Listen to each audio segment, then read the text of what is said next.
महाराज, गरीबी सबसे बड़ा अभिशाप है। गरीबी से बड़ा कोई अभिशाप नहीं है। मैं व्यास पीठ से प्रार्थना करता हूं, गोविंद, किसी को कुछ बनाना या मत बनाना, पर किसी को गरीब मत बनाना। और आज भी हमारे भारत देश में हजारों लोग भूखे सोते हैं। आज भी बेचारे भूखे सोते हैं। हमारे देश में आज भी भूखे सोते हैं। श्रीमान,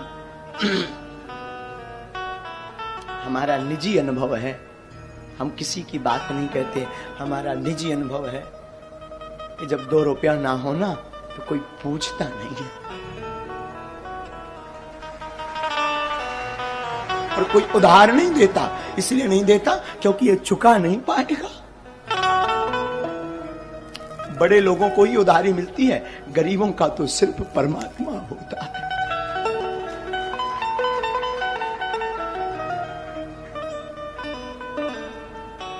आचार्य महोदय, जब हम अपने गांव में रहा करते थे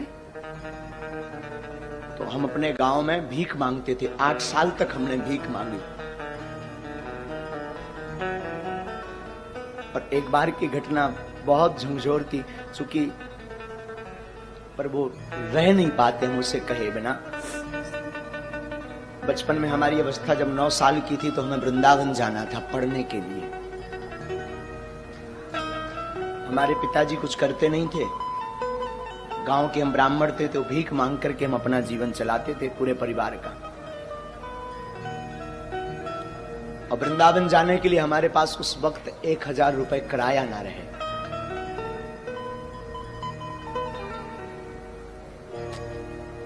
सच कहूं, लोग उस वक्त निमंत्रण कार्ड भी नहीं देते थे, क्योंकि ये आएगा तो फटे कपड़े पहनकर आएगा तो हमारी शोभा खराब हो जाएगी।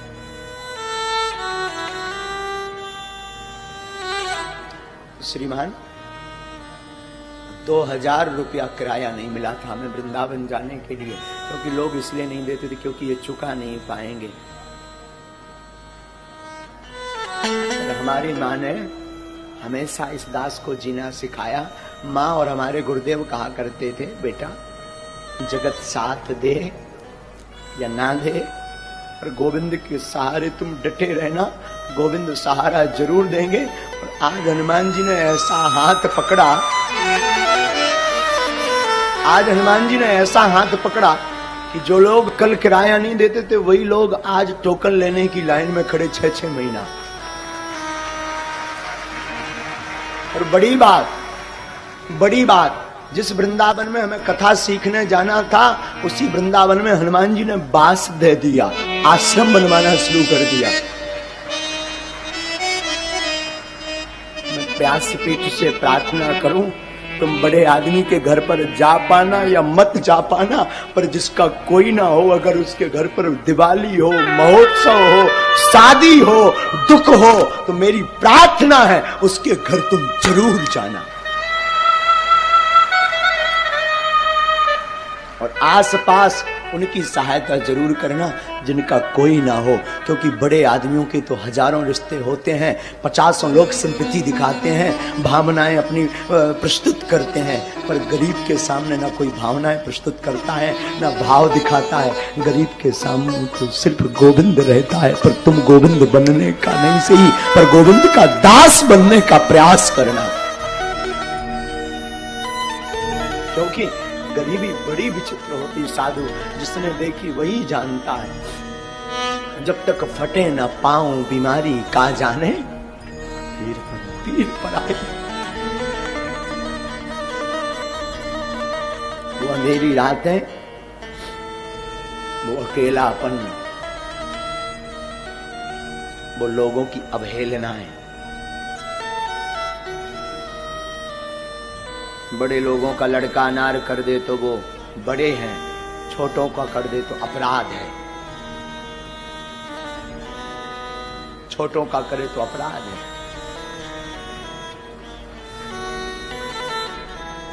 बड़े लोग फटे कपड़े पहने तो ये फैशन, गरीब पहने तो औकात। कि हमारे देश की दुर्दशा। बड़ा आदमी जमीन पर बैठे, बड़ा आदमी जमीन पर बैठे तो बड़े हृदय दिल का, और गरीब बैठे तो ये उसकी औकात।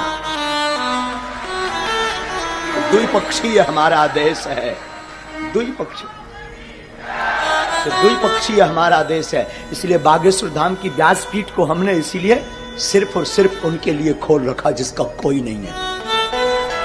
और हम हमेशा बोलते हैं हमारे तन में जब तक प्राण रहेंगे, हमारे तन में, तब तक भागवत से या धाम बागेश्वर धाम पर दरबार जो लगता है उससे जो भी चढ़ोतरी आती है, हम कहते आपकी बेटियां आपको बोझ नहीं बनेगी, बेझिझक हमारे धाम आ जाना, पूरे विवाह का खर्चा बागेश्वर धाम देगा।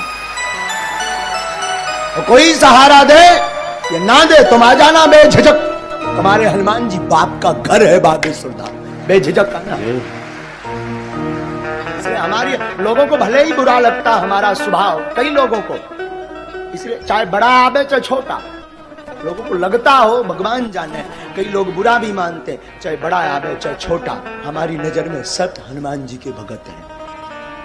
हमें ना बड़ा है ना छोटा, क्योंकि ना दक्षिणा लेते हैं तो हमारे लिए ना कोई बड़ा है। जिसे दक्षिणा चाहिए हो, जिसे यश चाहिए हो, जिसे पद चाहिए हो, उसके लिए बड़ा छोटा। हमें तो एक ही पद चाहिए, एक ही दक्षिणा चाहिए, एक ही नाम चाहिए, वो हनुमान नाम रूपी चाहिए। फिर क्या मतलब बड़ा या छोटा।